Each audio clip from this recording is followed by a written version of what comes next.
From downtown Detroit, Local 4 Live starts right now. And good morning, everybody. Welcome to Local 4 Live. I'm Karen Drew. I'm in for Nick Monticelli this morning. We are streaming here on Local 4 Plus and YouTube to get you caught up on some of the big stories of the day. Also bringing some really important conversations with the people who are making the news today. We're going to start with this. For months, neighbors in Wayne County have been sounding off to keep radioactive waste out of their community. Well, tonight, they've got another chance to get their message across. President Donald Trump is back on Capitol Hill trying to get his sweeping domestic policy bill through Congress, and what both sides of the aisle are saying about his big push. We'll be talking about that. And it's another sign. Summer is here. We're talking about the invasion of countless fish flies. We're talking about why they always come out this time of year in such huge numbers. And we're going to have a little bit of fun. Cedar Point getting ready to open the gates on its newest ride. We are taking it for a test ride live. You definitely don't want to miss that. It's a little nerve-wracking, right? Take a look at this. Would you ride Siren's Curse? Look at the video from the front row point of view. Now watch this. Once you get to the top, you actually tilt, and we're gonna do it right there, yeah. And you go straight down. I'm just pausing for a moment just to feel that moment. I would do it, but I'm a little crazy when it comes to roller coasters, would you? That does lead us to our Local 4 Live question of the day. Let us know if you are planning to hop on Siren's Curse when it opens. You can vote by snapping the QR code, and we are going to check in on what people are thinking throughout the show. And obviously, we'll be going live to Cedar Point this morning a couple of times to check out the scene there and get some feedback from some of our brave Local 4 members. All right. Let's get a look at today's big headlines of the morning. We're going to start with weather. There's another chance for severe weather this afternoon and also tonight. Ashley is looking at a timeline of 2 o'clock this afternoon until 6 o'clock tonight if you are making plans. The heat, the humidity are also on the rise. Ashley will be joining us a little bit later to break it all down and talk about what we can expect so you can plan out your day, especially if you're dealing with kids, summer camps, getting everybody to everywhere they need to go. Okay, in about 2 hours, a judge will hear closing arguments to decide if a man will go to trial for killing a Detroit doctor. Desmond Burks is charged with Dr. Devon Hoover's murder. Prosecutors have spent 3 days presenting evidence and also calling witnesses to the stand. When closing arguments wrap, a judge will decide if there is enough evidence for Burks to go to trial. Nearly 5 years later, a Grosse Pointe man will be sentenced for robbing and assaulting two dollar store employees. Earlier this month, Antonio Cotton was convicted for torture, armed robbery, and also criminal sexual conduct. It happened at the dollar store over on Van Dyke Avenue and 8 Mile Road. It was back in November of 2020. Police say he held the employees at gunpoint and then sexually assaulted them. He will learn his sentence when the hearing starts. That's in about 30 minutes. Of course, we're going to keep you updated on clickondetroit.com.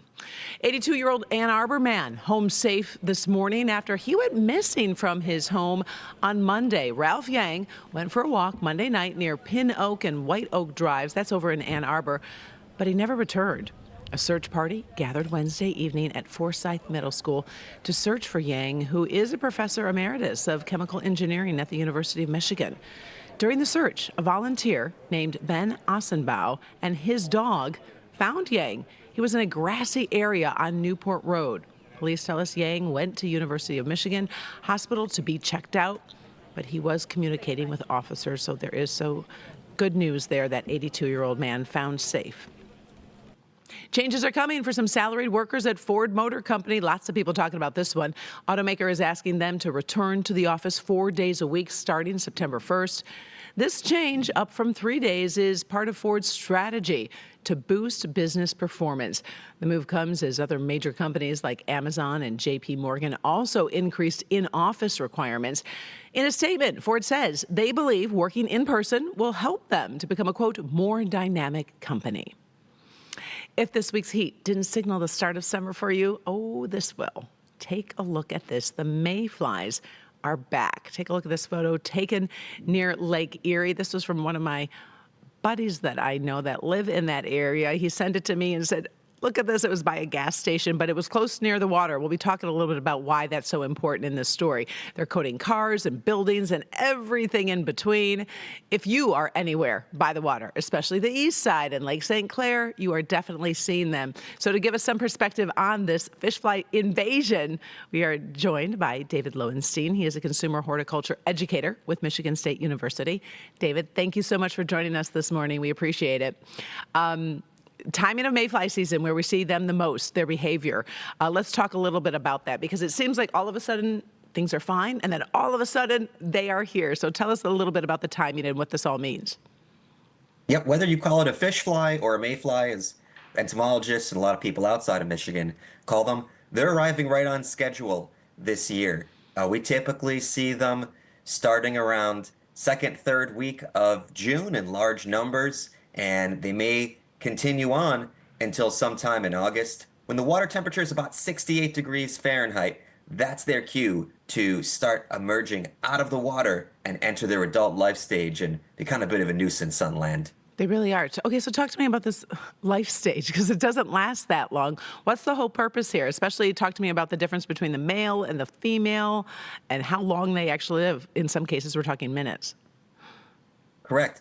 Yeah, people think that the mayfly is a really short-lived insect, and that is true for the adult life stage. Once they come out of the water, where they spend their immature life stage, they only live for anywhere from 1 to 2, 3 days would be generous, because they can't eat. They have one goal: to reproduce. But mayflies live for 1 to 2 years underwater, so they're actually not a very short-lived insect. We just don't see them for much of their lives, since much of their life is spent underwater, eating plant material and enjoying life in our Great Lakes. So this obviously is a sign that if they're there and they're reproducing, it's a good thing, right? A good thing for our environment. It's a sign that our water's healthy. Correct. Mayflies are one of several insect species that are considered indicator species. Seeing them and seeing them in high numbers, whether that's in our streams, inland lakes, or Great Lakes and Lake St. Clair, is a sign that our waters have high oxygen levels and they're doing well. Mayfly numbers in Lake Erie in particular have increased since the 1990s. So with less pollution, less agricultural runoff, we can have healthy populations of mayflies coming out of our waterways this time of year. So talk to me a little about the odor. What that's from them, I hate to say, like dying and decaying. Is that where that comes from? Correct. Yep. Thankfully, I don't live right along the water, so I don't have to smell them most of the time. And you only see mayflies if you're within about a mile, maybe a mile and a half of the shore. When they die, which they're going to die pretty quickly, it is pretty smelly. It smells sort of like fish carcasses almost.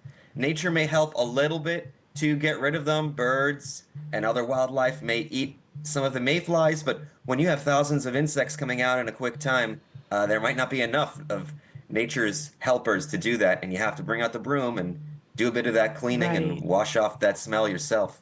In terms of locations, obviously we know it's a big deal around the Midwest and the Great Lakes. Are there other areas in the country that really see the influx like we see? The Mississippi River in the upper Midwest is another place they get really big mayfly emergences. So parts of Illinois, Wisconsin, Minnesota, they can get numbers of mayflies that rival what we see here in Michigan. And the mayflies are also present in other areas of the U.S. along the eastern coast, southeast.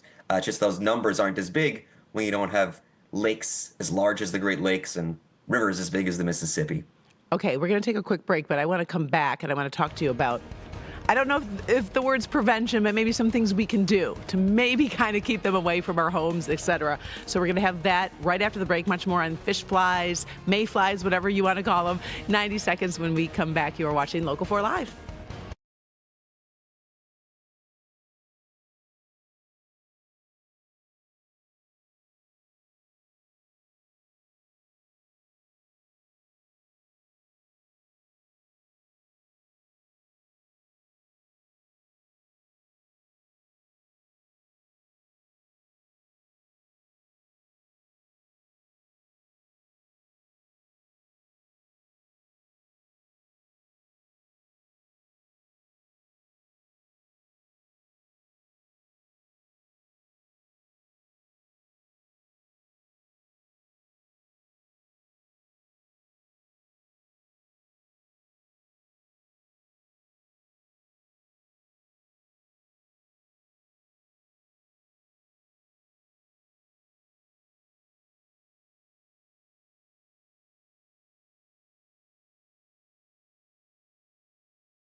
And welcome back, everybody, to this Thursday morning edition of Local 4 Live. We are streaming this morning, and we are talking about the fish fly invasion with David Lowenstein. He's a consumer horticulture educator with Michigan State University. Now, when we were talking right before the break, we were talking a little about prevention. What can we do maybe around our homes, especially if you are living near water, to, I guess, limit the amount of fish flies that come near you or come near your property? What do you say, David?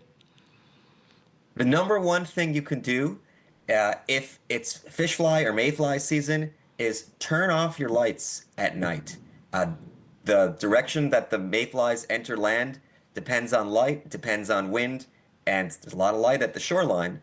So if you don't want those mayflies flying too Turn off the close to your lights. home, turn off those lights, close those porches, but also be a bit thankful that our waterways are doing well Yeah. enough to have them. So if you live on or near a lake, this is just a part of Michigan summer. I'd prefer mayflies over 95-degree weather, but Yeah. this is Michigan. We take what we get. I was reading that there's like over 600 species of mayflies, and there's 100 different ones here in Michigan. Is that right, those numbers? Correct. There are about 170-ish species of mayflies in Michigan. The one that we see along Lake St. Clair, the most common one is in the genus Hexagenia, but there are other ones. They all have similar lifestyles, spending much of their lives in the water and only being on land for 24 to 48 hours to reproduce. The female lays eggs just before she dies. Those eggs are laid on the water, and life cycle repeats itself the next season. Have you taken a look at the numbers in terms of, I mean, I don't know how you necessarily count fish flies or mayflies, but how are we in comparison to years past in terms of our healthy environment, pollution, et cetera? I would say that this is about an average year.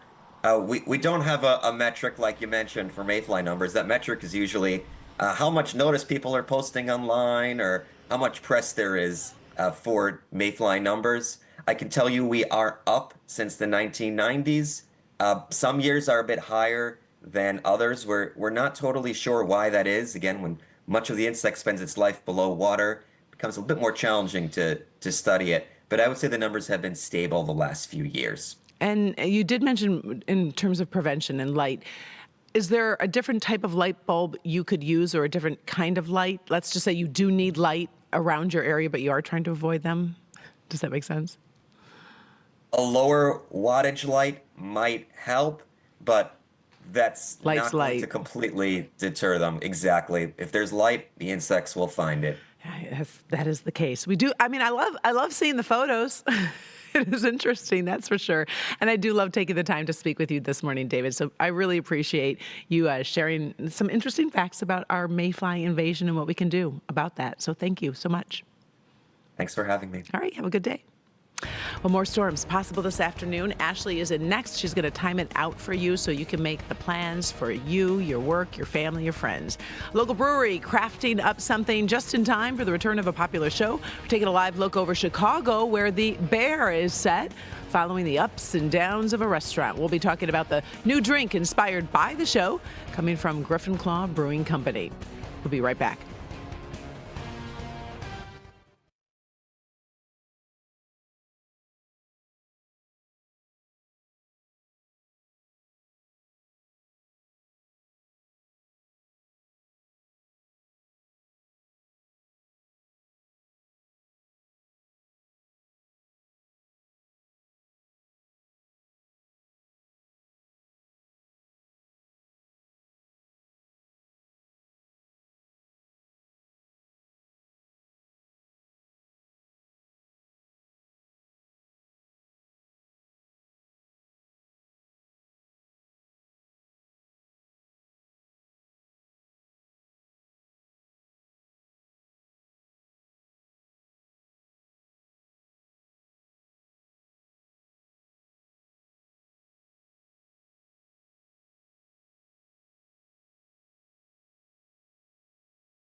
Michigan lawmaker introduced a bill to allow psychedelic-assisted therapy for those with post-traumatic stress disorder. Representative Mike Mayfly wants to remove the legal barriers for that type of therapy. Now, the bill would require a formal PTSD diagnosis to possess psilocybin. Now, psilocybin is a chemical. It induces hallucinations that's found in certain types of mushrooms. A 2024 study from the Journal of Psychoactive Drugs showed 85% of surveyed veterans reported benefits from psychedelic experiences. This would need, of course, to pass both the State House and the Senate to become law. Lots of people talking about that one. Also, a paper company agrees to clean up a site in St. Clair County where the state says it dumped forever chemicals which seeped into groundwater. The Attorney General's office claimed Domtar Industries knowingly sent PFAS-contaminated waste from its Port Huron paper mill to a company-controlled composting site over in Kimball Township. So as a part of a new settlement, Domtar agrees to remove those contaminated compost piles and then dispose of them in a licensed landfill and then pay $300,000 to the state for that cleanup. Round one of the Rocket Classic began at 6:45 this morning with one of the best fields of the highest-ranked golfers in tournament history. One golfer you won't see in 2022 Rocket Classic, champ Tony Finau, who withdrew this week, saying he needs some rest and recovery time.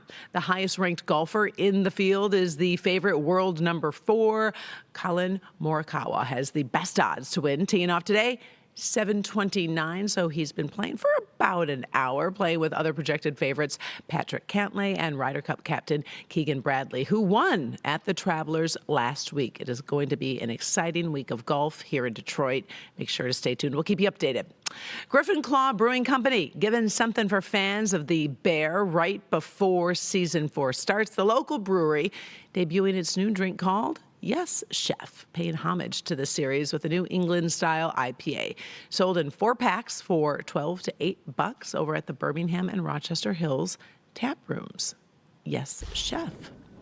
You're not a beer drinker, are you, Ashley? I mean, not regularly, but like a cold beer after a it has to be like a fruity one. That's how I am. Yeah. I'm like a beer with like lemon, like a summer shandy or something like that. Yeah. Yeah, I try. I'm not that much. I know. Yeah, but like the IPA stuff, like I can't. I know, a little too heavy. So are we going to be like sitting out on the deck? Oh, that has to be Grump, Mike. What was that? He booed me. I know. I thought I heard that. I'm like, wait, do we have an audience in here on Local 4 Live? I don't know. I'm sure he'll probably boo some of the forecast. Oh, there we go. I know. Yeah, see, this is what the weather generates. Oh my gosh, when we get in a heat wave, this. people get crazy. I know. So what's going to be, is this a good afternoon? Well, it depends I mean, on a what you good like. afternoon is like, I don't want storms. Right. Well, I did like the rain, though, for my yard. Well, and I know you're a runner. I am. Do you do morning runs? I normally do, yeah. And I don't mind a light rain. Okay. I just don't need to get pelted. Right. Makes it a little dramatic. Right. When it's been so hot, sometimes the rain can be a little refreshing. It is true. Yeah. But we just can't get rid of the humidity. That's really the problem. And then here we go. Warm front lifting across the area. So that's going to add to the heat today. So we did have that just little reprieve yesterday. And then here we are building those temperatures back in. And the humidity hasn't gone anywhere. Now some showers in the northern part of lower Michigan. And some of them are starting to trickle into the thumb region. So I'll take the front off and put Exact Track 4D on to show you just north of I-69 is where we have a couple pockets of some showers that have developed, just kind of a quick passing downpour, but no lightning strikes being picked up on radar. And it's just in that area as we look at the rest of southeastern Michigan, waking up on a cloudy and drier note. And we are a little cooler in I would say the heart of the metro area. You look in the outlying areas, and now we're starting to see more of that upward swing. But we will have a bigger swing this afternoon because of that front. So temperature-wise, either side of 70 is where we're beginning the day, and then we'll be in the 80s this afternoon. But let me tell you, the 80s are misleading because you really want to look at that yellow temperature on the map. That's what it's going to feel like out there because that's the heat index. So we'll be close to triple digits down in Lenawee County, but most of us feeling like we're well into the 90s today if you're doing any kind of outdoor activities, even though the actual air temperature will be in the upper 80s. So your forecast for the rest of the afternoon, hovering in those upper 80s throughout a good chunk of it. But I almost feel like I'm giving a Florida forecast for the last few days because it's like, okay, chance for showers in the afternoon. Right. It's hot and humid. And it's the same time frame. It's 2 o'clock onward when you get the peak heat of the day, you start to see some of those showers bubbling up. And we could see some of those showers turn into severe storms today for all of southeastern Michigan. So Storm Prediction Center putting us under that level 1 marginal risk. That's the lowest on the 5-level scale. But still, it's a heightened risk for some damaging wind gusts and some flash flooding because of a brief heavy downpour. We call these downpour downbursts where you get just a surge of air that goes right to the surface and can create some damage for trees especially. So for 2 o'clock, scattered variety showers. And then I think by like 3 or 4, we're talking a little more numerous and robust. And so that's what we have. By 6, east side could still be impacted, but the west sider should be seeing a little break. We could get another passing shower through the overnight. And then Friday, I bet you can guess it, we're dry in the morning. And then guess what happens at 2 in the o'clock? afternoon. You know, why don't we just record this and put it on repeat for a few days? Because there's that Tigers game Friday night, right? I know, but I do think that Friday's the more promising day of the last couple. So there's a better chance, I feel like, of that dodging Comerica Park than it hitting it. But there's still the chance. You got to talk about it, you know. Muggy meter, though, this is the part that I personally don't like. Like, let's get rid of the humidity. I'll take the heat. Like, give me Arizona heat. Oh, I love the heat. Yeah, I love heat. But it's the humidity that's just hard to sticky. breathe. Yeah, and like you just feel like you're I keep sweating. using a lot of bath spray. I'm just spraying all the time. Everyone's like, who's that walking around smelling like a coconut? You're right. Yeah. Because, you just feel like you're constantly Just sweating. gross. Yeah. Absolutely. So as far as drier days, this is great news. Weekend shaping up to be mainly dry. It's that time of year we're talking outdoor weddings, graduation parties. And so I think we dodge the rain chances there, just a slight chance to the south on Saturday.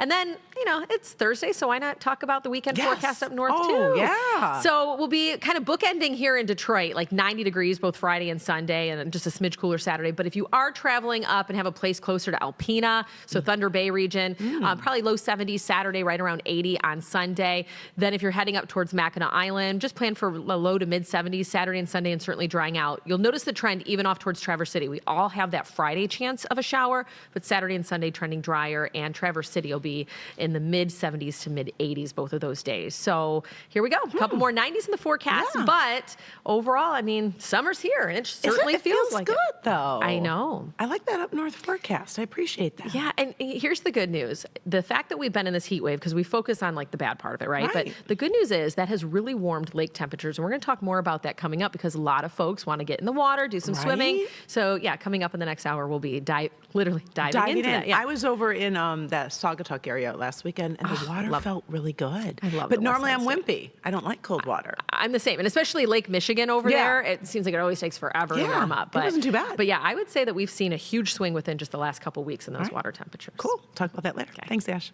Appreciate it. All right, we are headed to Cedar Point to take that new coaster for a test ride. Stick around for the segment that may make your stomach drop.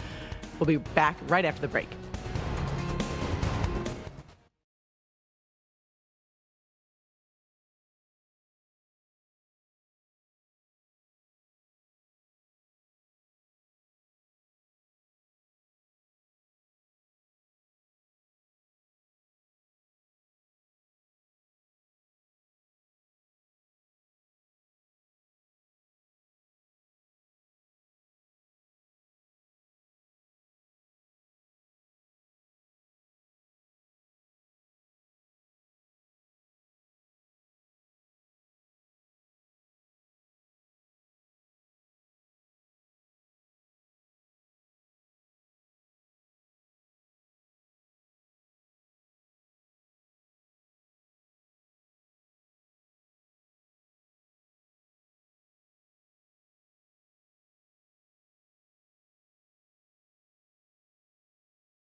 Good morning, everybody. It is 8:26. I'm Karen Drew with a Local 4 news update. An Oakland County doctor accused of abusing his patients and then filming them without permission is headed to court in an hour.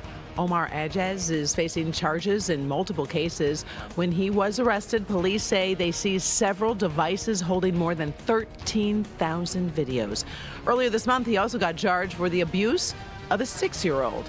Coming up on Local 4 Plus, neighbors fed up with hazardous waste ending up in a nearby landfill. And tonight, they plan to make those feelings heard. So we are talking about the upcoming meeting, plus a look at the risks of a popular bassinet that is still being sold. Lots of people talking about that story. And we are going to head down to Ohio, Cedar Point, giving us a look at its new high-speed thrill ride that is almost ready to open. Ashley is back with a look at your forecast in just a few minutes. Keep it right here.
From downtown Detroit, Local 4 Live starts right now.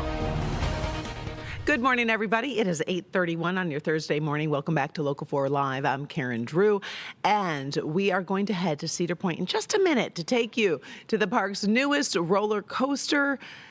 Your stomach might drop a little bit just thinking about it. But first, we do want to get you caught up on the important news headlines of the morning as you start your day. Eagle and the EPA will be meeting tonight to discuss Wayne disposal. It's one of the biggest hazardous waste landfills in the country. There's been a lot of debate from people living nearby over the waste coming to the landfill. Tonight's meeting will focus on the company's license renewal application. So if you are interested in hearing more, that meeting starts at 6 o'clock. It's over at the Wayne County Community College District in Bellevue on Haggerty Road. We are waiting to see if a man will be charged for allegedly firing shots at neighbors in Van Buren Township. This is video from the scene yesterday afternoon when police got a call for the man shooting recklessly in a neighborhood near Bog Road and Rawsonville Roads. Now, the man locked himself inside that home, resulting in a shelter-in-place order for the area. After about an hour, he came out and police arrested him. Nobody was hurt. People living in several Detroit neighborhoods are hoping to wake up to clean and clear water. I want you to take a look at that. Look at that shot. Video of yellow water flowing from faucets. It's impacting people all over, including the east and west sides, Indian Village and downtown. Now, the Great Lakes Water Authority says it is all connected to a system upgrade over at their Jefferson Avenue facility. Officials say the water is safe to wash your hands or shower, but people should not drink it. Do not drink that water. Crews are working right now to fix the problem as quick as possible, but some people are not sure if they can trust what's flowing. President Donald Trump peddling his sweeping domestic policy bill today. He is set to push it at a White House event this afternoon. GOP leaders hope that the Senate will pass the plan this week and then send it back to the House. Democrats oppose the bill's cuts to Medicaid and other programs, and a few Republicans say they have some concerns. Some dislike that the Senate plan cuts Medicaid more deeply than the House version. Another issue is the bill's trillions of dollars in tax breaks. Some Republicans say they're worried about the national debt. You know, every parent wants their baby to sleep safe and be comfortable, but some products on the market could put babies in danger. The federal agency in charge of getting those products off the shelves is facing some potential staff and budget cuts. Our Rhonda Walker reports on how parents should do the research before spending money. From banned drop-side cribs and crib bumper pads to deadly incline sleepers, baby sleep products have a long history of recalls by the Consumer Product Safety Commission. Parents count on the CPSC to set safety standards, get dangerous products like incline sleepers and padded crib bumpers off the market, and hold companies accountable for wrongdoing. But with recent proposals to eliminate the agency, there's concerns that important safety issues will slip through the cracks. Most recently, Consumer Reports found that the popular Halo Bassinet Flex portable bassinet, which uses a cantilevered structure, tends to tilt to one side instead of staying flat. In online reviews and incident reports, numerous parents have warned that when you place a baby inside the bassinet, the surface tilts, sloping toward the unsupported side. NCR's safety test confirmed what parents were seeing. When a weight is placed inside, the sleep surface is not flat. A bassinet that tilts can be dangerous if a baby rolls into a corner or ends up face down. The Halo Bassinet Flex portable bassinet has yet to be recalled. If the CPSC is eliminated and product safety standards aren't enforced, consumers will be left to navigate a more dangerous marketplace with less oversight. The American Academy of Pediatrics Safe Sleep Guidelines are clear. The safest sleep setup for infants is placing a baby alone on a flat, firm surface with no pillows, blankets, bumpers, or inclined positioning. Top-rated bassinets in CR's tests include the Maxi Cozy Iora Bedside Bassinet and the Chico Lula Go Anywhere Bassinet.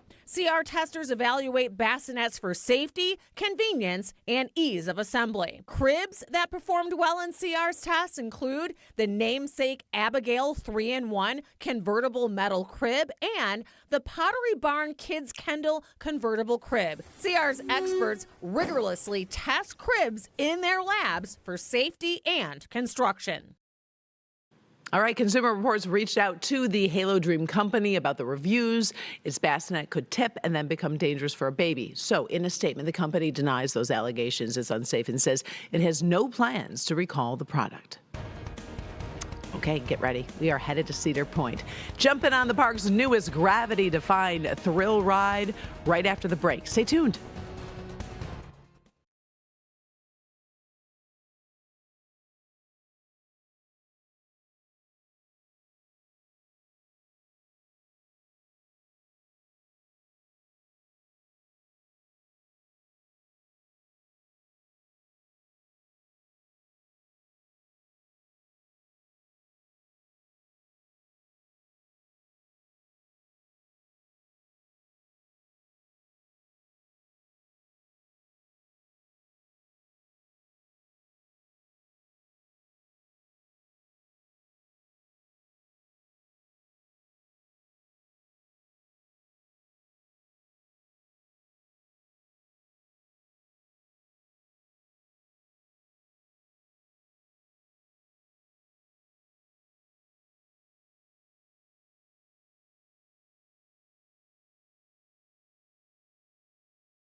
With the A's in town, it is a winnable series for the Tigers, facing a team that has the worst ERA in the American League.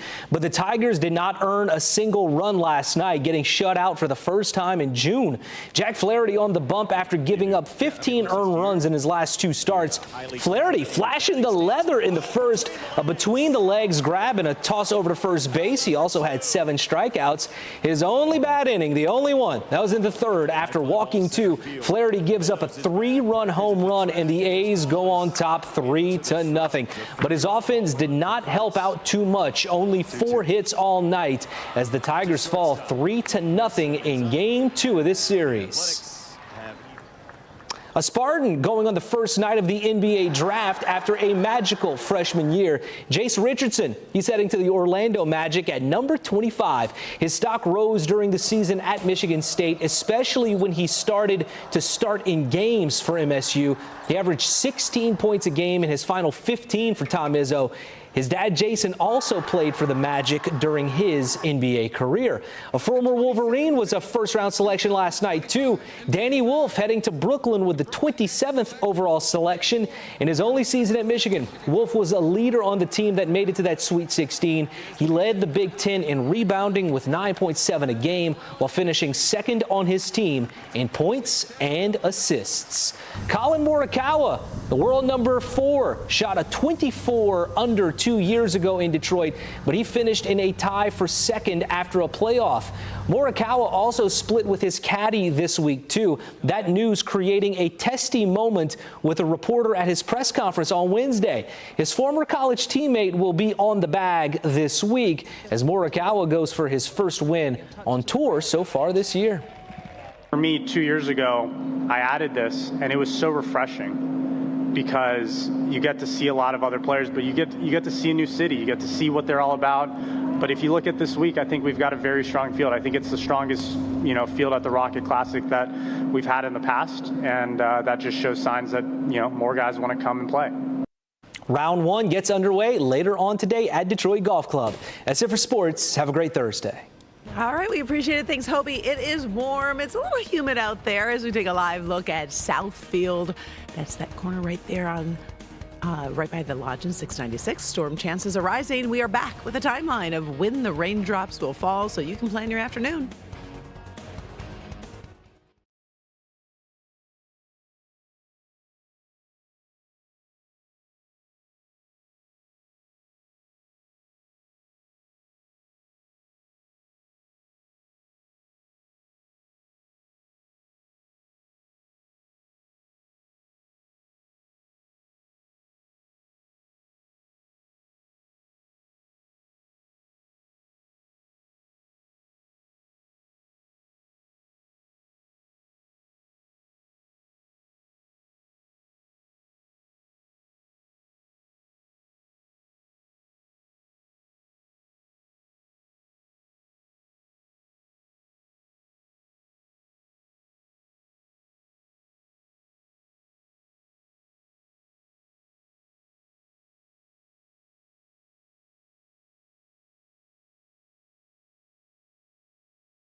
All right, another gorgeous, I'm going to say it's another gorgeous summer afternoon or summer day. Yeah, right? you could get stuck in the glass half empty kind of approach where we're just like, we complain about every season and everything.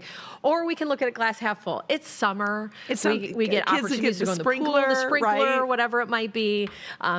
So we just have to enjoy everything Michigan has to offer. My little one is like in the slip and slide. It's so funny how you can bring like old school stuff back. And they're like, this is great. I'm like, good, just stay out there, keep going. You know what I have discovered, well, thanks to another mom tipping me off on this, reusable water balloons. Have you heard of these? No.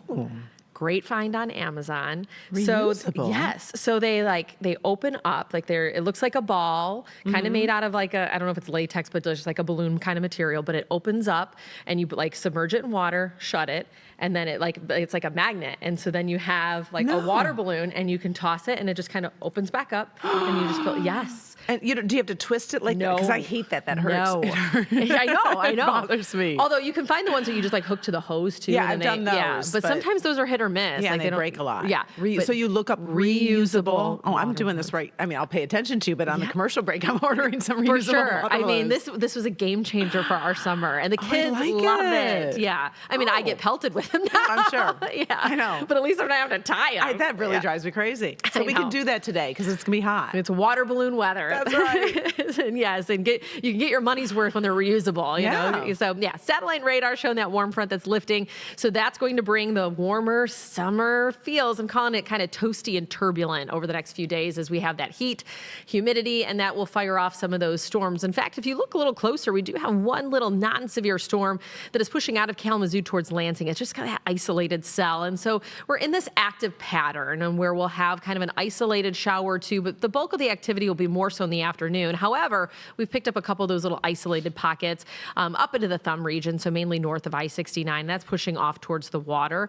However, like I said, a couple lightning strikes that are just to the southwest of Lansing that we're keeping a closer eye on. Temperature change, though, well, we started off a little cooler, but we're starting to catch up. In fact, the thumb now a little warmer than where we were 24 hours ago, but Metro Airport about 5 degrees cooler. We will have warmer temperatures this afternoon. So right now we're sitting pretty much either side of 70 degrees, and we have about 66 in Lapeer, which is a little more comfortable, but we're all in the 80s this afternoon with those feels like temperatures in the 90s. And really that's what I feel like we should be focusing on. You step outside, what is it going to feel like as you step outside? Or for the folks that are working in this. So even though we're not under heat alerts, this is still, oppressive type of heat that you want to stay hydrated and cool if you can for all of the workers, whether they're my Amazon delivery person who probably comes every day, or construction workers out there. So just be safe in the heat. 88 for the afternoon high with the strong storm chances going into the afternoon. And there's that marginal level 1 risk that they could reach severe limits.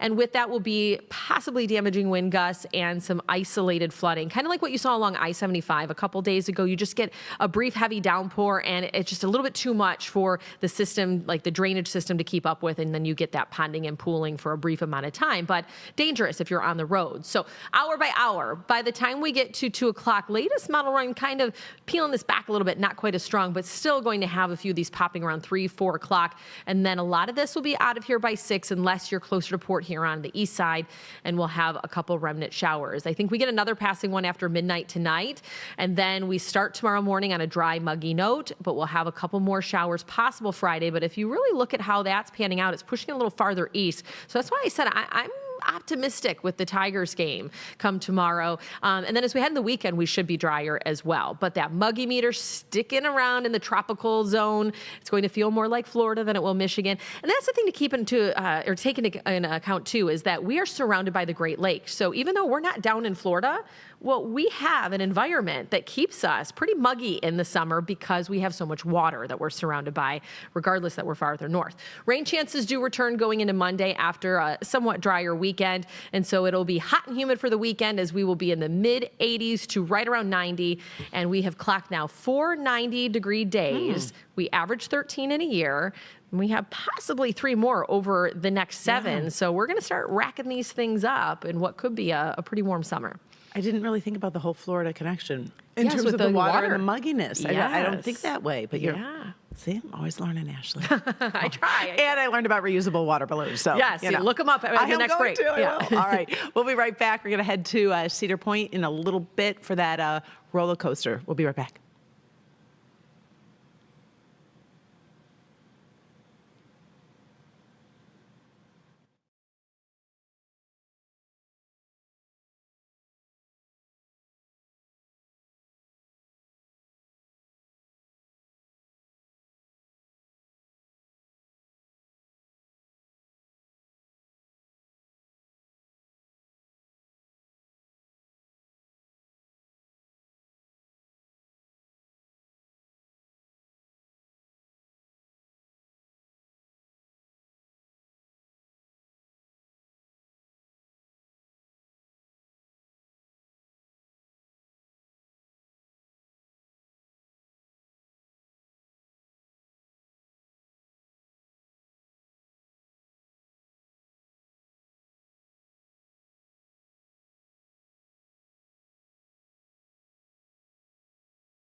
Welcome back, everybody, to Local 4 Live. Cedar Point's newest roller coaster is opening this weekend. We are taking you for a ride before it opens to the public. It is called Siren's Curse, and we think that you definitely have to be pretty brave to ride it.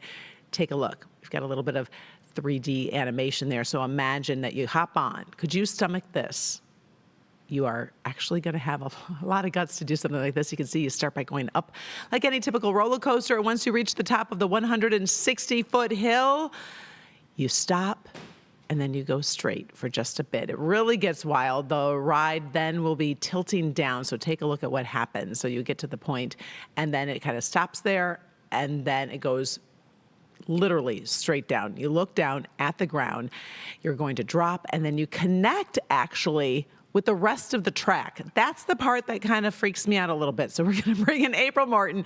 She is from Live in the D. She's about to test it out for us. She's live in Sandusky with a member of the Cedar Point's team. April, are you ready for this?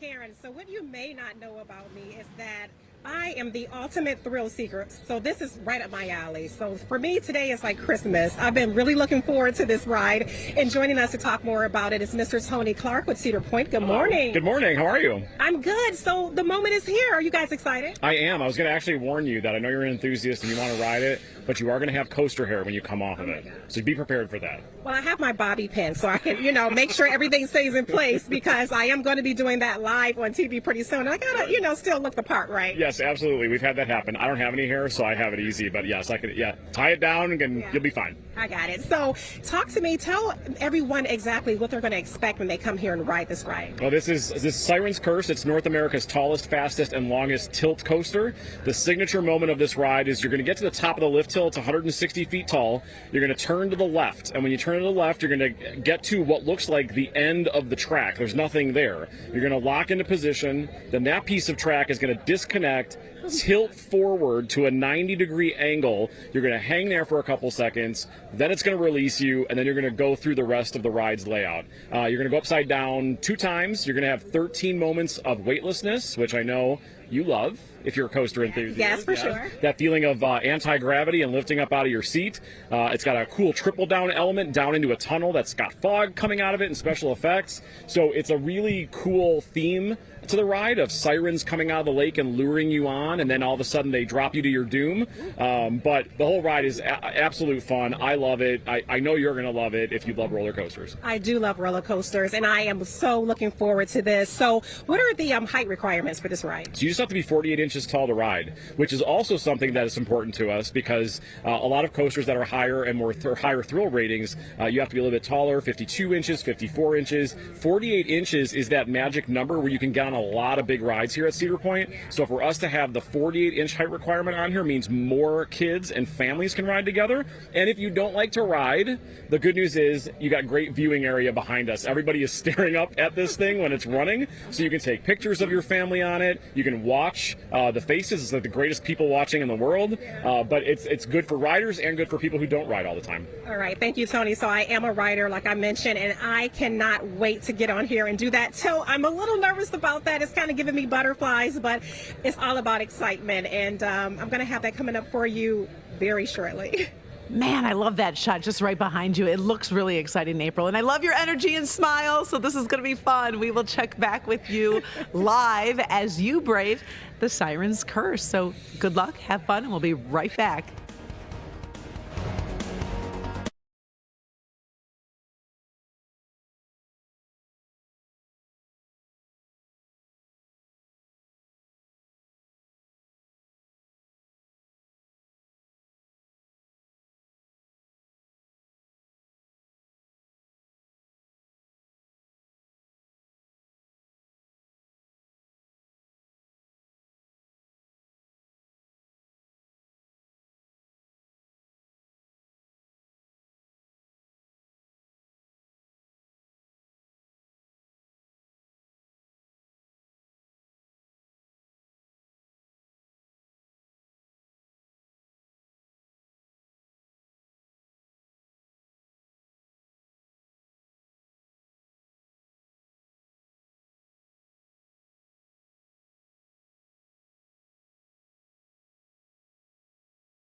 And you are watching Local 4 Live. Question for you. Have you voted for your favorites in our Vote for the Best competition? If not, you can weigh in on more than 80 categories right now on clickondetroit.com. Which restaurant do you think has the best wings? Nominees include Big's Bar and Grill over in Chesterfield Township, Selena's Bar and Grill in Madison Heights, the Charlevoix in Grosse Pointe Park, the Detroit Wing Company, and Sweetwater Tavern. You can vote in all of our categories until July 21st. We would love to hear from you and support those local businesses that you so are fond of. Well, the Red Wings are launching a year-long celebration of their 100th anniversary. Let's take a live look at Little Caesars Arena, where one of the hockey's most storied franchises is getting ready to mark a major milestone. It starts with a special centennial jersey unveiling and a 4-day fan fest over at Motor City Casino this November, featuring alumni, autographs, and historic displays. The Fox Theater will host a multimedia celebration of Red Wings history, while the Detroit Historical Museum opens a year-long centennial exhibit. Much more news and weather coming up in our next hour. Are you headed to the lake for the 4th of July? This recent heat has helped warm some of the Great Lakes this week, so we will tell you which lakes may be warm enough to take a swim. Plus, closing arguments set to begin in an hour in the hearing for the man accused of murdering a Detroit neurosurgeon. Our Erica Erickson has been closely following this all week long. She will be joining us to talk about everything that we have learned so far in court. Plus, a new study finding the mental health of mothers is on the decline. We're looking at the factors that are contributing to the increased stress on moms. We'll be right back. More news and weather in our next hour. Stay with us.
From downtown Detroit, Local 4 Live starts right now. It's Thursday morning. Welcome back to Local 4 Live. I'm Karen Drew, in for Nick Monticelli, and we do have a lot to talk about this morning. First up, Let's take a live look at Lake Michigan right now. With the temperatures on the rise, the Great Lakes temperatures are ebbing and flowing as well. And we are sitting down with Ashley right now to break down how the recent heat is affecting the water and whether you will be able to take a dip if you're headed to the lake, perhaps on the 4th. Next, day 4 of the hearing in the murder of a well-known Detroit doctor getting underway in about an hour. We'll be talking to Erica Erickson about what we are expecting today in court. And also, we're going to take a look back at some of the key points in this case that were already made in court. Plus, a talk about moms and mental health. We know there can be so much pressure being a mom and balancing it all. New data showing today a decrease in mental health among mothers. We're talking to Local 4's health producer on what moms out there can do to fight that statistic and make them a little bit more healthier on a day-to-day basis. All right. Let's bring in Ashley right now. We are talking about the weather situation, the lakes and swimming and all of that kind of good stuff because a lot of people are looking for relief.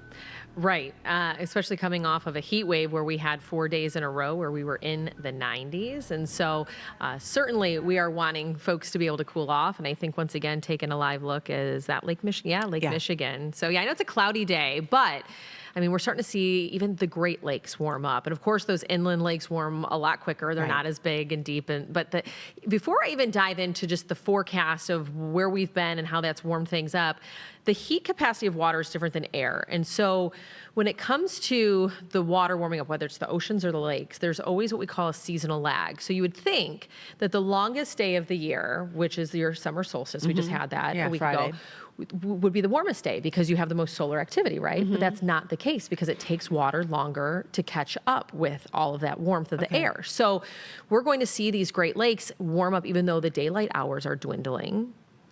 Because we're going I don't like you July. saying that, but I know, you're right. Right, Right. but I guess I'm saying the best is still yet to come when it comes to the lakes. I like this. Yeah, so if you look at the temperatures that we've had over the last week, I mean, we had 4 days in the 90s, one that tied a record on Monday. Yesterday, we were in the upper 80s at Metro Airport, though I will say the temperatures varied greatly across southeastern Michigan yesterday. But it's really been 3 weeks since we've had a high lower than 70 degrees. And so we've been on a nice warm spell, and that has been expediting those temperatures. In fact, some of the inland lakes just within the last 3 weeks have been warming up more than 10 degrees. And so that's a huge difference. Now, here are the lake temperatures across lower Michigan. So Lake Erie, some surface temperatures clocking in at about 74 degrees. And that would be pretty close to what we consider comfortable to get into the water. I think 77 is what they say is really the comfortable swimming temperature, but that's certainly safe. You get lower than 60 degrees, and that's considered unsafe to be in the water. So up towards Ludington, Lake Michigan, low 50s, you're still not wanting, maybe you dip your toe in, but you're not wanting to you can do the ankles if you want, but that's right. More. And then Lake St. Clair, upper 60s. And so we're really starting to see these temperatures rise. And I know a lot of folks, whether it's Saugatuck, South Haven, Grand Haven, that's a popular spot for folks to be vacationing during the summer months. And, you know, Lake Michigan's not that far off on the southern end, starting to catch up, getting closer to 70 degrees. So we've seen a nice jump in those water temperatures. So let's go ahead and give you a little forecast, at least across southeastern Michigan, for your boating forecast. And so for Lake Erie, this is just going to be the area closer to Toledo, so down into Monroe County, that water temperature right around 73 degrees. There will be a chance for a shower Friday afternoon or a slight chance Saturday, but overall we're looking at drier conditions this weekend. Waves are on the lower side, 1 to 3 feet, and you know the wind not too shabby, 5 to 15 knots. And so for Lake St. Clair, that water temperature off of the gross points right around 71 degrees. Chance for a shower Friday, like that scattered chance, but then we're drier throughout the rest of the weekend and the waves will be light. So whether it's water skiing, jet skiing, boating, swimming, all of that's going to shape up to be really nice this weekend with the warmer temperatures. And that water is just going to continuously warm up because we have yet to see really the full effect of what we just had over the last few days because of the lag. So I like this perspective, Ashley. I do. I like it a lot. I like to take the glass half full approach, Karen. I know. You and I are the same on that. All right. All right. Coming up in some of your local headlines, we are getting a live look at Belleville right now, where today Eagle and the EPA will hold a public information meeting to talk about Wayne disposal. For months, neighbors in Wayne County have been sounding off in an ongoing battle over radioactive waste. Local 4's Shante Passmore is helping people find out what they need to know if they're headed to the meeting. Hey there, right now this may sound like a Belleville area issue, but when we brought in your neighborhood to Canton, folks there said, no, this is a Wayne County problem. And we've been following this story for several months. And part of the reason is because Wayne Disposal is one of the largest hazardous waste landfills in the nation. At the heart of the issue, the dumping of waste left over from the Manhattan Project in New York. Recently, state leaders hosted a meeting in Belleville where dozens of neighbors came out to address their concerns. So what's happening tonight exactly? Well, this meeting is expected to focus on the license renewal application for Wayne Disposal. And in the latest statement, Wayne Disposal said, quote, "We provide safe, responsible, and essential waste disposal services for industries in Michigan and throughout the region. The facility is permitted and equipped to securely manage these waste streams and operates in compliance with all regulatory requirements," end quote. And we actually have a full screen for tonight's meeting, which is co-hosted by Eagle and the EPA.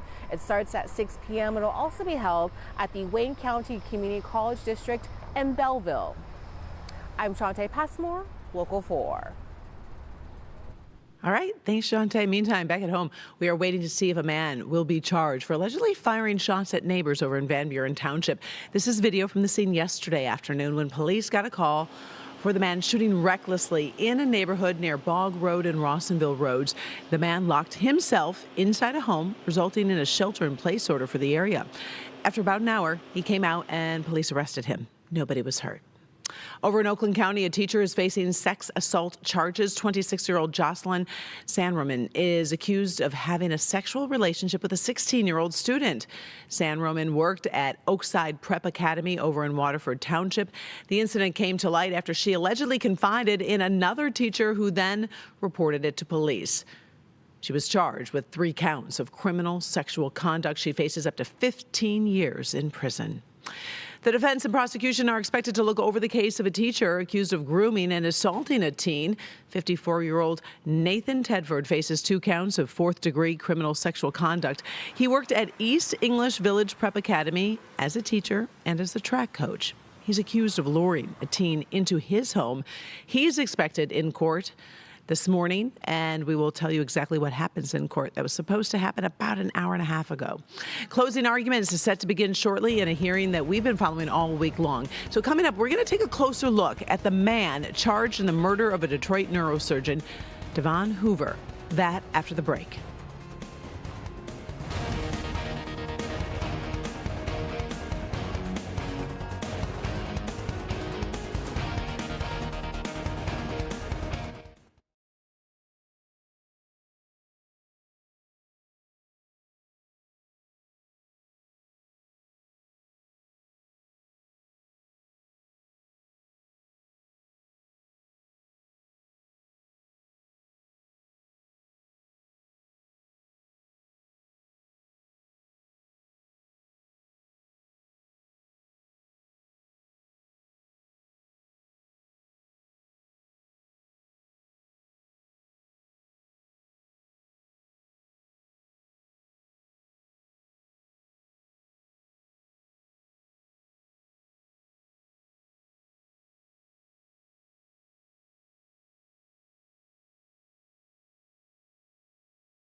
Welcome back to Local 4 Live on your Thursday morning. It is 9:10. Court is about to get started on day 4 of the hearing in the murder of a well-known Detroit doctor.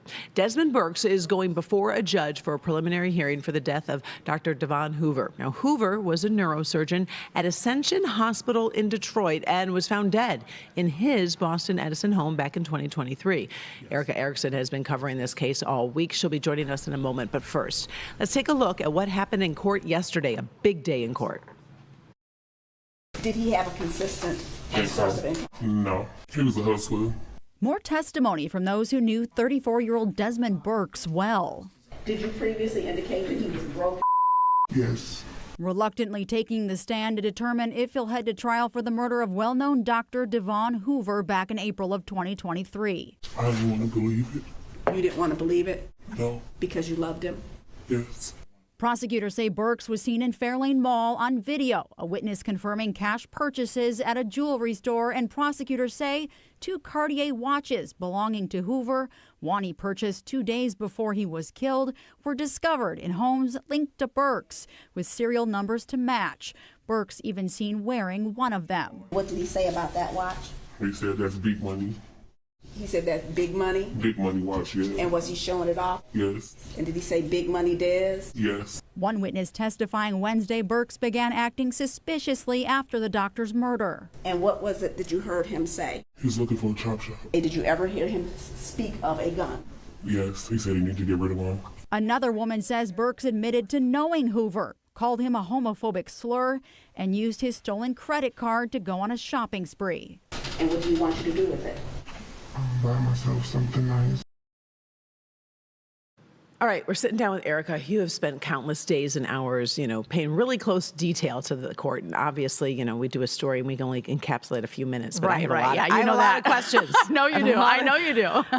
Gosh. Okay. Where do we start, right? Where do we start? Okay, well, in court yesterday, let's start with just the overall feeling and talk to me a little bit about the witnesses, because sometimes you can't really share all of that. So first of all, it has been a little bit difficult because the judge put an order on what we can say. Mm-hmm. There have been threats on both sides of this, mm-hmm. and he said, quote, lives are at stake, so we are that's why we're distorting voices and we're not showing people and just using gender. So one of the interesting things yesterday was one of the the judge declared her to be hostile because she was not cooperating with the prosecution. She's a witness for the prosecution, but she was not cooperative with either side.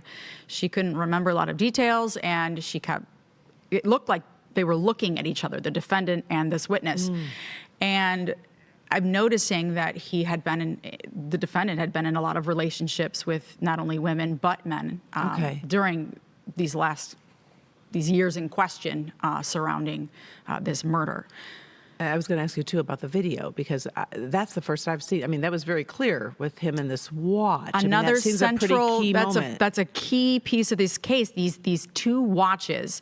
So there was a Cartier watch that Dr. Hoover allegedly purchased, and he had another one that he was seen wearing. 2 of those watches were found, this is what prosecutors say, one at Burks's home and another at an associate of Burks.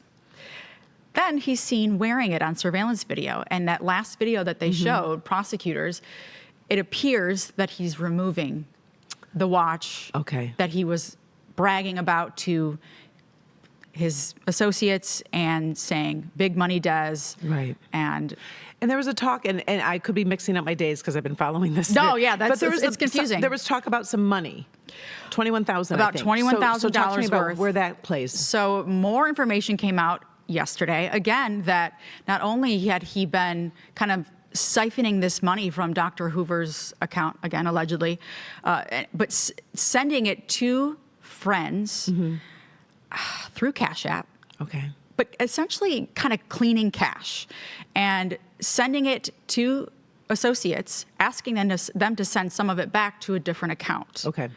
And then there was a stolen credit card of Dr. Hoover's that a witness testified yesterday.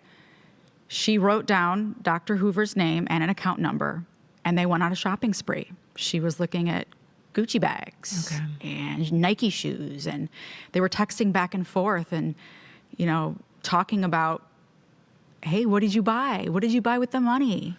What's the demeanor? I mean, we only saw a few shots of him in court, but he didn't. There were some moments he's smiling. There were a lot of moments where he's smiling, and he was deemed competent to stand trial. So, and again, this hasn't gone to trial. We're figuring that out right now. But he has been seen mouthing things to different witnesses.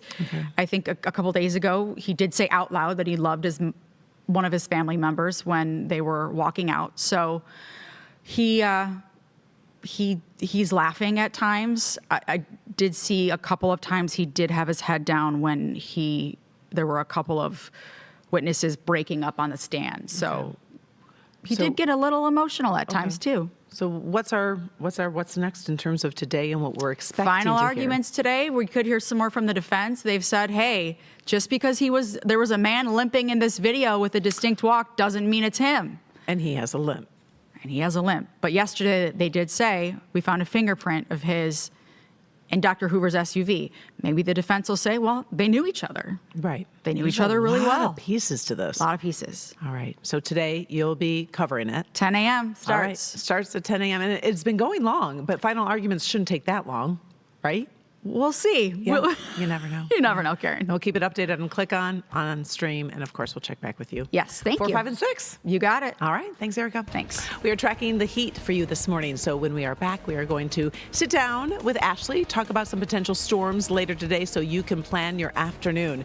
You're watching Local 4 Live. We'll be right back.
All right, we have been talking about it all morning long. It is time to see it in action live in the D's. April Morton just rode the newest roller coaster at Cedar Point. It is called Siren's Curse. Take a look. Gnarly. Oh gosh, here we go. Oh my goodness, oh my goodness. Here comes the disconnect. Okay.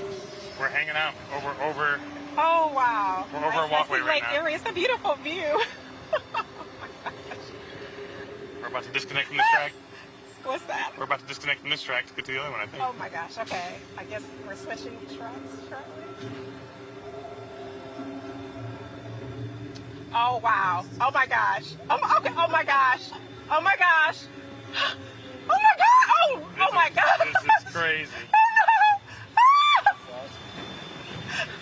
Oh gosh! Oh my... Okay!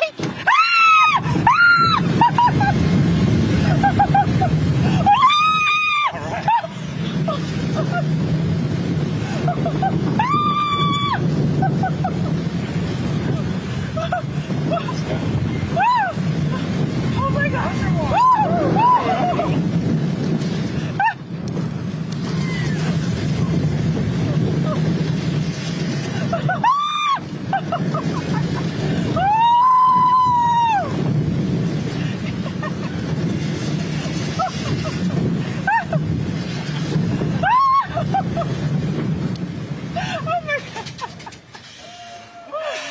Wow, that was great. Oh my gosh, wow, that tilt. Oh my goodness. The tilt in the tunnel. Oh. All right, so that was April. Sitting next to her was Hans, another member of our Local 4 team. Yeah. I give her credit. I was just saying, I'm like, I don't know if I would laugh during that whole thing. I think I would scream a little more. Yeah. Luckily, we didn't have to bleep anything out by anyone, You because know? there's going to probably be some folks that will be like that, Yeah. you know? Yeah, I mean, I love roller coasters. Me too. But the older I get, I feel like my equilibrium's not quite right. So like I'm just like I don't know how my stomach would handle it these days. See, but I can do the up and down. It's the round and round. Right. Yeah, that's true. I didn't feel like that one had a lot of round. That one had and a couple round. little like Twists. corkscrew kind of, but not a ton. But can you imagine just like the full? Well, that tilt is what I mean, and we were talking. We both have done skydiving. Yeah, and that I'm okay with that. But it's the tilt that you know that you're connecting to something, because I want to feel like, are all the screws there? Well, are we all good? And we've all been to Cedar Point enough to know that like they break down every once in a while. I mean, I'm not hating on Cedar Point, but like, On can you anything. imagine like just being stuck like that? I mean, Like, we'll be up there in 45 minutes. Right? Like, oh my gosh, it's my know. heart beating fast just thinking But that about was it. fun. I think we're going to repost that, and hopefully we'll check it back with her. I want to like talk to her about that. Absolutely, She did great. I know. I want to talk to Hans. He was so Hans chill. is so cool. I know. Like, he's just like, yeah, this is this and this is that. Yeah. But yeah, fun times. And, you know, it's nice when you're at Cedar Point, they have like the misters while you're waiting in line on those because it hot feels hot days. there. Yeah. A little muggy today. That's right. And so, yeah, we're going to have the hot weather continuing. So I thought I would start with our melting meter. Just whip this one up quickly. It's an eat it quick kind of day when it comes to ice cream, because those temperatures and the humidity will be pretty high. And so you'll see that ice cream melting rather quickly. Not quite to like a puddle, but I mean, we are looking at those feels like temperatures in the 90s. And it has to do with that warm front lifting and the humidity sticking around. And we are tracking a couple little pockets of some rain out there. Nothing in the heart of the Metro Detroit area, but we do have one that's just pushing south of Lansing right now and moving eastward. And I did have a heavier rain shower just a couple minutes ago over Marysville and Port Huron, and that is pushed east. And so that one out of our neck of the woods, but we'll keep a closer eye on what's happening right now just south of Lansing. Couple lightning strikes, but don't anticipate that to be severe. Okay, so now let's talk temperatures. We are in the 70s across southeastern Michigan, with the exception of Sandusky, Michigan, 81 degrees, and 81 in Monroe, but a lot of 70s on the board. And then as far as those high temperatures, well, we will be in the upper 80s today, but I just don't want to focus too much on that because that's not what it feels like out there. That feels like temperature will be in the mid to upper 90s today. So not quite to the criteria of a heat advisory, but I will say that the far southwestern tip of lower Michigan has a heat advisory today. So we're not that far off from heat alerts. But as far as the Rocket Classic today, if you're going to be heading out, I know that there's already been plenty of tee-offs so far, but this afternoon will be toasty, and you might want that umbrella as we have a chance for a shower storm to roll through.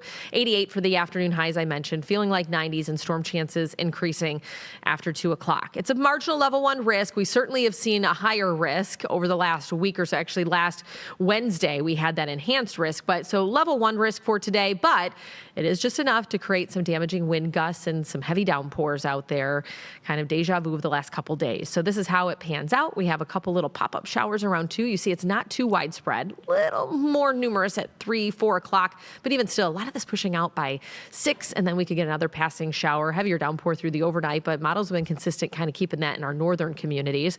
And then we'll clear that out. We'll have drier conditions starting Friday morning, still muggy, and then a chance or two of an isolated shower come Friday, but that's even less prominent than today. Probably a better chance south of I-94 into the evening. So Tigers baseball, finishing up the series with the A's today, upper 80s, and that's a day game. And then we'll be at 90 degrees for the high Friday. So with that being a later game, we'll start to see those temperatures slide. I don't think rain will be as much of an issue for that first pitch, but we'll wait and see. And then we'll be in the 80s and right around 90 going into the weekend, but a drier pattern over at Comerica Park and in Southeast Michigan. So it's going to be muggy. Make sure you plan for that. Stay hydrated no matter what you're doing outside, but the weekend will be drier compared to the next several days. And so it times out well for outdoor weekend plans. And then a couple 90s creeping back in the forecast, like I said, not just Friday and Sunday, but Monday as well. And middle of next week is shaping up to be pretty seasonal. Cooler, Mid 80s and sunshine, we'll take it. I like it. Good weekend. Yeah, absolutely. Thanks, Ashley. Get a live look right now at New York, where the trial of Sean Combs is set to begin closing arguments today. We're taking a closer look at the state of this case before it's handed off to the jury after the break.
Welcome back to Local 4 Live. It is 9:27 on your Thursday morning. Another live look at New York right now, where the prosecution is getting ready to deliver its closing argument in the case against Sean Diddy Combs.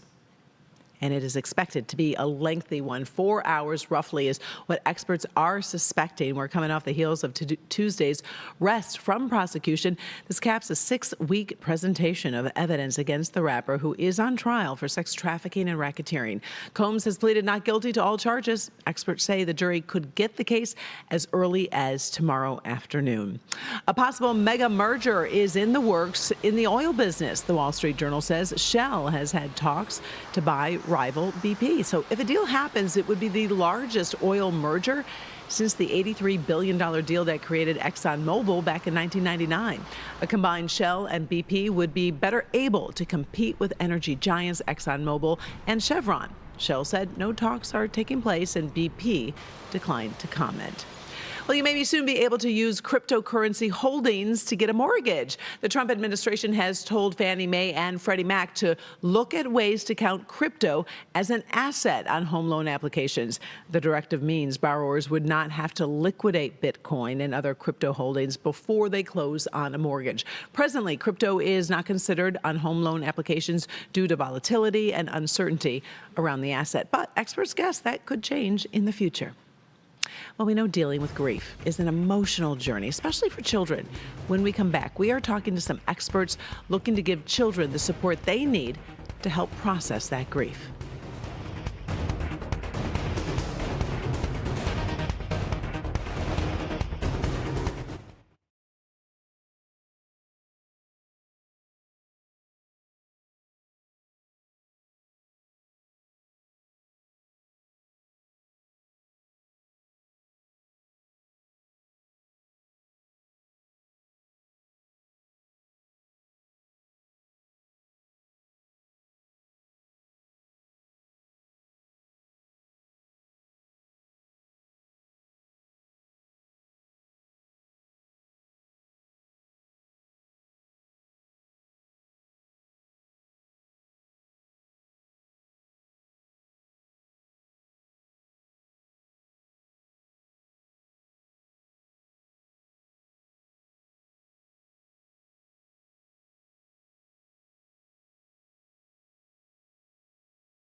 From downtown Detroit, Local 4 Live starts right now.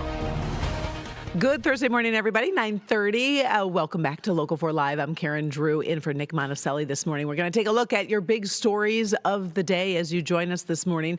Right now, we are checking in with the board. Right now, opening just a few moments ago, we're coming off the heels of yesterday's stocks rising a bit. The Dow rose 374 points, reversing course after falling earlier in the afternoon.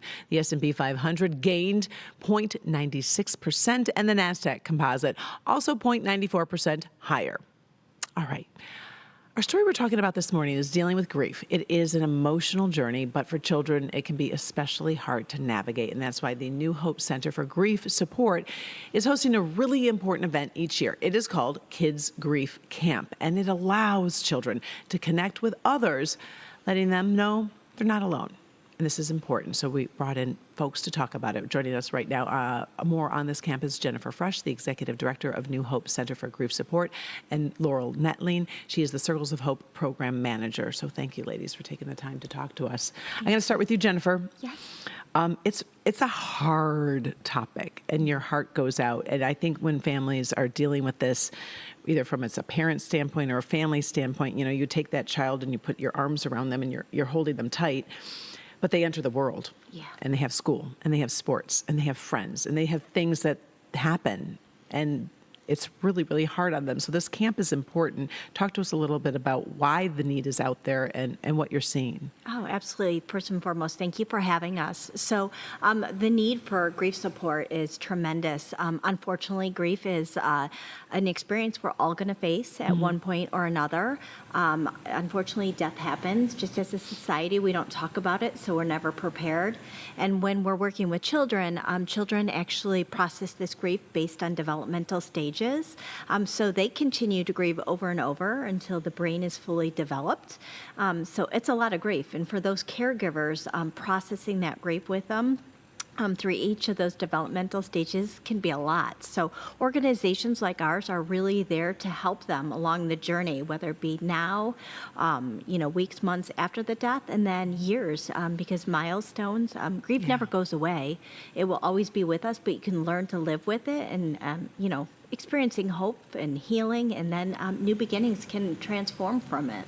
So Laurel, dive into this in terms of the programs, like what kind of things go on at this camp that are different than other camps that help these kids? Yeah, so our camp has a variety of different stations that the kids rotate through. So to start off the day, all of the kids get split into groups based on their age. So they're with other peers that really understand what it's like to be that little and experience grief. And then after that, they get to rotate through 11 different activity stations. So the day is packed full of fun, but also some different coping strategies and just like chances to experience and talk about their grief. So some of the activities are football and baseball and art and songwriting and horse therapy. We really try to find something for every type of child and hopefully expose them to some new coping strategies to help them navigate grief as they continue to grow and get older. And Jennifer, you've been doing this for years, and the camping numbers, you said nearly 150 to 200 campers this year? Yeah, I think Laurel can speak better to it, but I believe we're at 170 and we have a good month before camp. And that's usually when we see the increase is the couple weeks before camp. So we're prepared, we're ready. We have over 150 volunteers that will help us fulfill this 2-day amazing camp. And talk to me a little bit about the child. I would assume many times the grief is from a parent, but it can also be from a grandparent, from a sibling. Yeah. What do you typically see? So predominantly, most of our children have experienced a parent loss. Many of them have also experienced a sibling loss. I can give you some stats for the state of Michigan. 1 in 11 children under the age of 18 will be bereaved, losing a parent or a sibling in the home. Wow, So that's a lot of kids. I did not know that. Yeah. So we just find that the need, especially as we go into Wayne County, that number drops more significantly. So this is a safe place to explore and learn about those emotions and reactions so you feel a little bit better prepared when they arise in the journey. And then just a safe place to talk about your person. Oftentimes, especially adults are guilty of this. We don't want to bring the You don't want to upset them, so you don't bring them up, and then there's no time to cope. So you never talk about your person, and they're part of you. They're part of your DNA, and so this really provides a great space. And a lot of it is based around kids don't know how to grieve, so they watch the big people in their worlds to learn how to do it. So we're showing them firsthand how to do it and doing it right with them. And so, Laura, when you see this, they start this day, they have 2 days, of work, really, but also fun. What have you seen as the changes in the end? What are they doing differently, or how are they figuring out? We can say the word cope, but what does that mean for them? What do they do? I would say when you first watch a lot of these kids walk in, they don't know anybody. They have no idea what to expect, and they come in and they're scared and they don't want to talk. And then over the course of 2 days, you watch them build this incredible rapport with not only each other, but with the volunteers, and really just trying to build that connection and find out there's other kids that understand what it's like to walk in similar shoes. And then you also watch them start to just continue to open up their story and get comfortable talking about their grief, because it's hard for adults to do. So trying to do that when you're age 4 or 5 is incredibly difficult, but you watch them get more comfortable and they start sharing more pieces. And by the end of day 2, they're sharing details that they would have never even thought of talking about day 1. And they really just get more comfortable with their story and each other. Can you give me just the basics of what camp is like the hours and location and all that stuff? Because someone might say, "Oh, wait, do they stay up late? How do they get food?" Just the basic, the mom stuff that we need to know. We can do all that. So the camp runs from 8:30 a.m. to 4:30 p.m. and it's July 24th and 25th, and it's going to be taking place at Millennium Park in Northville, Michigan. And it's open to ages 4 to 14. 4 to 14. Okay. Yep, but we'll take teens. We need lots of teens to help keep busy with the kids throughout the day. And then anybody in the community that wants to come out for a great cause and help, we are always looking for volunteers. I love that because I think that's so important. There's so many schools and programs that are asking their kids to do volunteer hours, and you want them to find something that they can connect with, and this sounds like something that they would be able to. Yeah. Thank you. Thank you. Thank you very much. We appreciate it. We'll put all that information on clickondetroit.com if folks would like to learn a little bit more about Kids Camp. All right. Well, from children to moms, we do know being a mom, it can be hard. It can be challenging. Some new data showing a decrease in mental health among mothers. We're talking to Local 4's health producer on what moms out there can do to fight that statistic. We'll be right back.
Welcome back. You're watching Local 4 Live, 9:39 on your Thursday morning. We're going to dive into a new report about moms. The mental health of mothers has dropped in the last decade, and that's according to a large study published in the last month. It took a look at nearly 200,000 mothers with children age 17 and under. The study found about 1 in 12 moms, or about 8.5%, reported their mental health was poor or fair in 2023. That is up from 2016 when that number was about 5%. 1 in 4 moms reported excellent mental health. That's a drop from 38% in 2016. Local 4 medical producer Sarah Mayberry is with us to join us to talk a little bit about these statistics, the why. We're both moms. I have a 15 and a 13-year-old. What are your ages? 15, 13, and 9. Okay, so we're in it. We are in it. I have to tell you, when I was going through the rundown and I was looking at these stories, I'm like, this doesn't surprise me. No, of course not. I mean, we've been talking about this for 15 years, basically, at this point. And the interesting thing, so this study that you're talking about was actually based off of the Surgeon General's report that came out last year. And it was about parents as a whole. So not just moms, but parents. And it found that parents were exhausted, burned out, and perpetually behind. I feel behind all the time. And the perpetually behind. And then that causes me stress. Like, I know I have to order my daughter's soccer uniform. That's due. Someone else needs shoes before camp. I haven't found those. There's some app that I'm supposed to download and register. And it's on my list. Right? Yeah. And I just never can catch up. No. And none of those things are like super important, like life-changing things. But I feel like I'm failing. You have to do them. Like, they're important. Like, the whole team is waiting on you to place that uniform order to be able to order everyone's uniforms. But I think that it's that mental load, and I think the mental load that moms are carrying combined with the social pressures just from society as a whole. So financial costs are really up for some people. That's putting a lot of pressure on them to work more.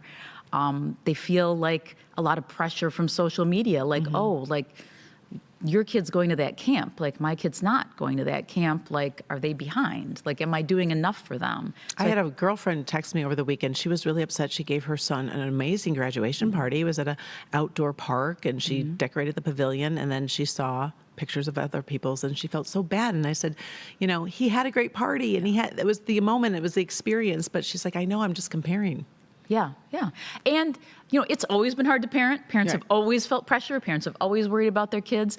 But like when I had my graduation party, the only parties my parents saw were the parties we went to. Right. Like they didn't see every party that exists. With the fancy cookies and the matching whatever. Yeah. What is it? How does that stress come out? Does that report talk about it? Is it like less sleep, more headaches? What does it tell us? Or what do you know just from your experience?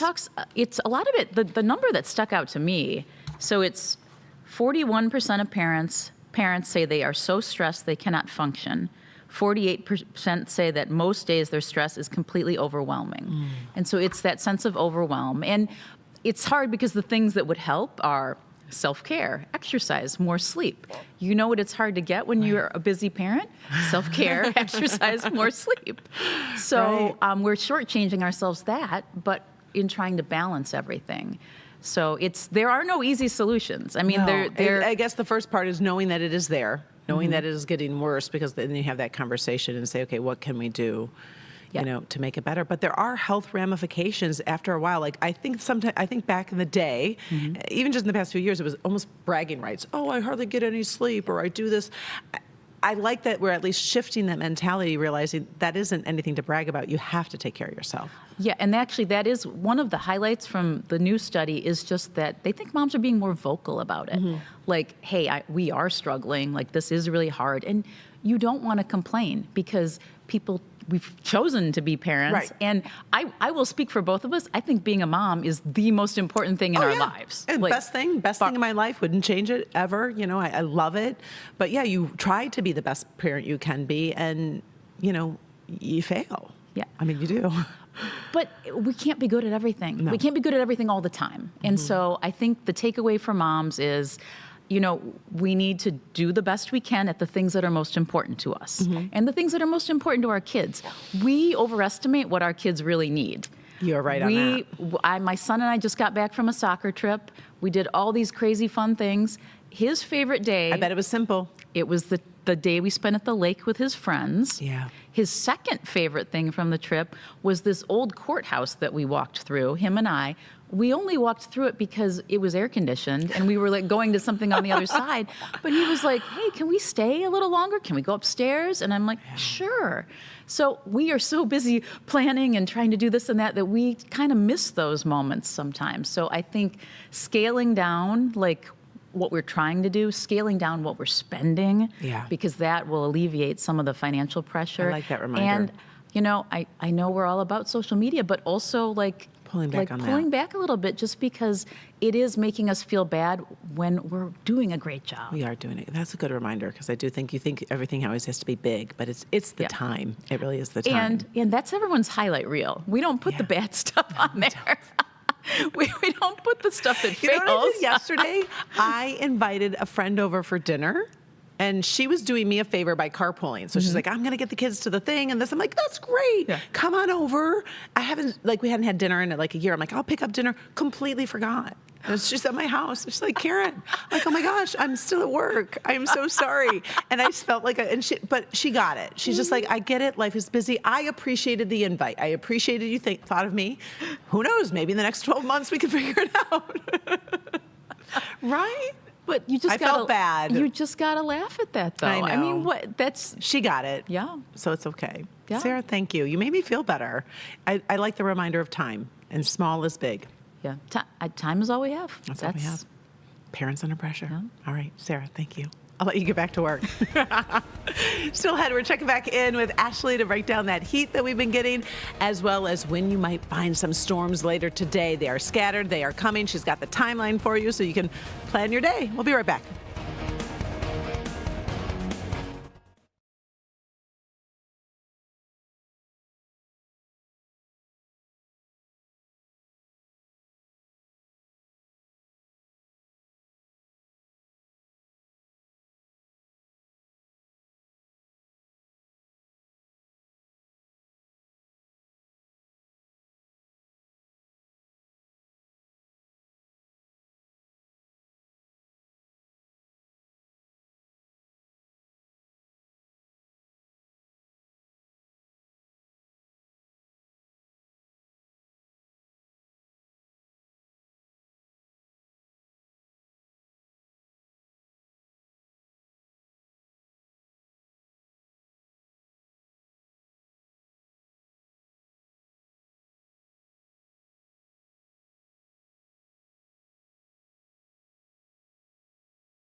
All right, forewarned weather time. Ashley is back. We're talking about the afternoon, what we can expect, and we've got a little bit of a timeline where we might say, hey, don't mow the grass. If you've been in the area the last 3 days, there's your forecast. Goodbye. There you go. Wrap it up. Yeah. I mean, it really isn't that far off as far as just the timing of some storms today. The little difference is we do have a warm front lifting, whereas the last couple days we've had what we call kind of a stalled out boundary that just hung out by the Ohio state line there, and it brought that instability. Now the warm front's lifting, which you've heard a meteorologist say, I'm sure, a time or two. Never trust a warm front. It can produce a stronger storm, and we do have a marginal risk today, and a couple non-severe storms that are firing off right now in the middle of lower Michigan, just south of Lansing. And so those are very slow moving. I've been keeping a close eye on them. Couple lightning strikes west of Lansing, but it's going to take some time to get here. And those could even weaken as they move into our areas. This afternoon, I'm keeping the real close eye on as far as storm development. So temperatures right now are in the 70s. It's a slow warm up as we are now in the low 80s down in Monroe, but the rest of us kind of hanging tight in the mid 70s, couple upper 70s out there. But this afternoon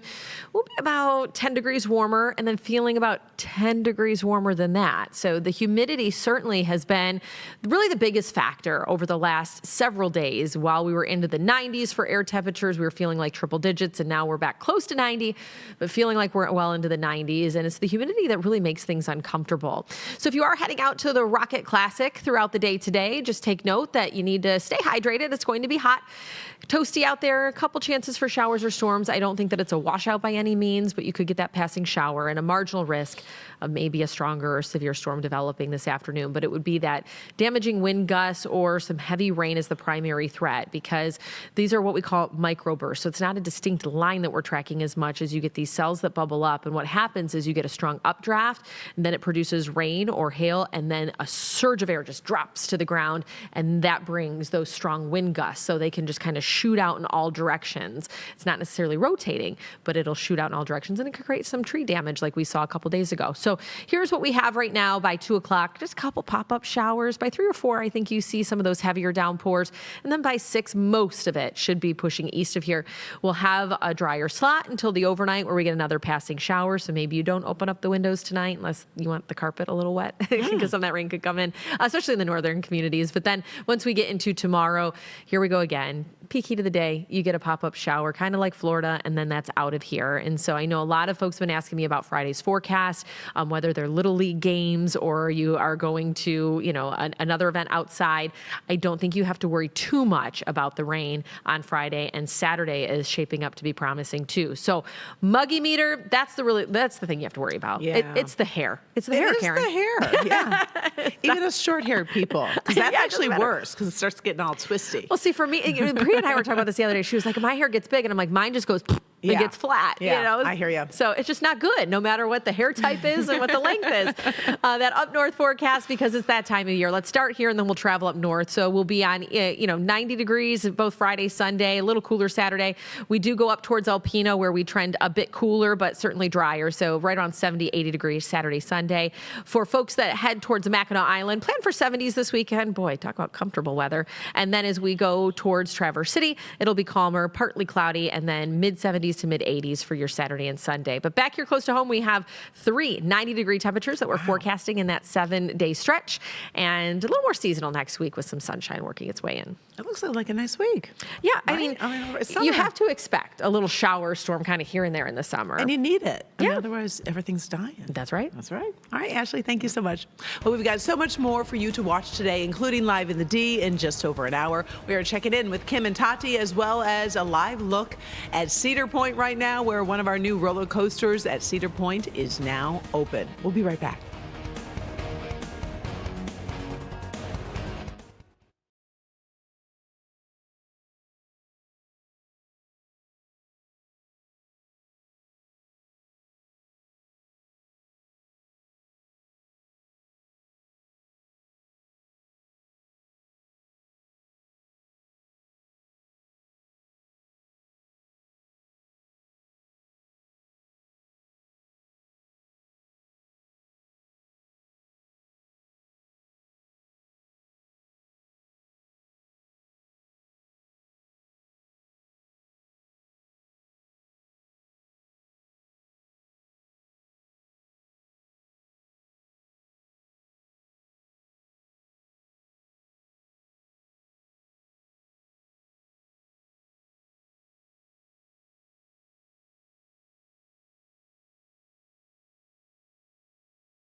All right, we've got so much more coming up throughout the day here on Local 4. Kim and Tati from Live at the D here to talk about what's ahead. First of all, you look very cute, the matching vibe. I like it. We keep doing this. I swear. We literally I guess we're just, enjoying It's being funny you do gone. that. Kim Adams and I do that on the 4 o'clock sometimes. I'm like, I have no idea why we both thought like beige and red were going to go, and then we match. It's awesome. I love it. It's great. Yeah, we're feeling the same vibe. Yeah. So what's up for today? Oh, I'm so excited for today's show. First of all, have you noticed that around Detroit, more and more brunch spots are popping up? Oh, I love me a brunch. And even restaurants that maybe you only thought was a dinner spot, lunch spot, and now they're offering brunch. So we've got a restaurant on. They're offering brunch 7 days a week. Oh, really? Yes. That's good for people who have different work patterns, because you can't just serve it up on the weekend. And you want me to add to it? It's right around the corner from here, Karen. Yes. So get ready. You could go pick up brunch for lunch if you're in the mood. Oh, I'm always in the mood for brunch. I know. Can't wait to so share that with excited you. about that. Also, are you a roller coaster girl? Yeah, well, we've been talking about this. You're going to see it in a second, because I know April's down there. Yep. We are so excited to talk with April about her experience.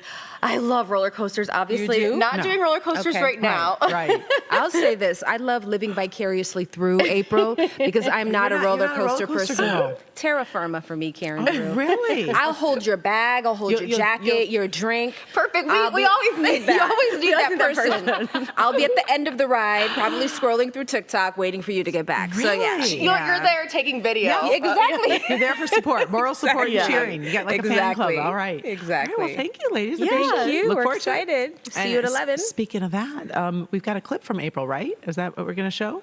All right. April was there. She tried the ride, and we're going to run that clip and show you a little bit about what she went through. Gnarly. Oh gosh, here we go. Oh my goodness. Oh my goodness. Here comes the disconnect. Okay. We're hanging out over. Oh wow. We're over a walkway right now. Area. It's a beautiful view. We're about to disconnect from this track. What's that? We're about to disconnect from this track to get to the other one, I think. Oh my gosh. Okay. I guess we're switching tracks shortly. Oh wow. Oh my gosh. Oh, okay. Oh my gosh. Oh my gosh. Oh my god. Oh my god. This is crazy. Oh gosh! Oh my... Okay!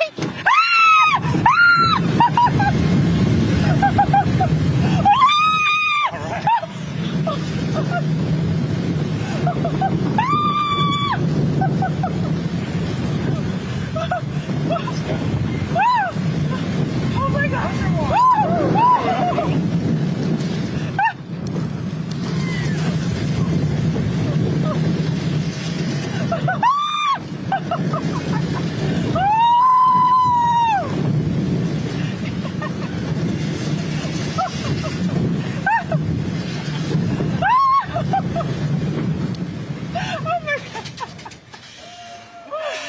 Wow, that was great! Oh my god! All right. Okay. Wow. That was good. That was adorable. Why was she so cute? I'd be like, She has just very nice screams. And Yeah. Hans next to her, who is part of our team, he was just like, and now we're about to go to this. And now Yeah, we're he doing was this. totally cool, chill. calm, and collected too. I would not be that way. That's Hans, though. Yeah, That is that's his Hans, personality. for sure. It is. All right, no, well, that's we'll have awesome. more from Cedar Point on Live in the D. Thank Yes. you, guys. And thank you so much for joining us for Local 4 Live. More news, weather ahead here on Local 4 Plus, and always on clickondetroit.com. Have a great Thursday.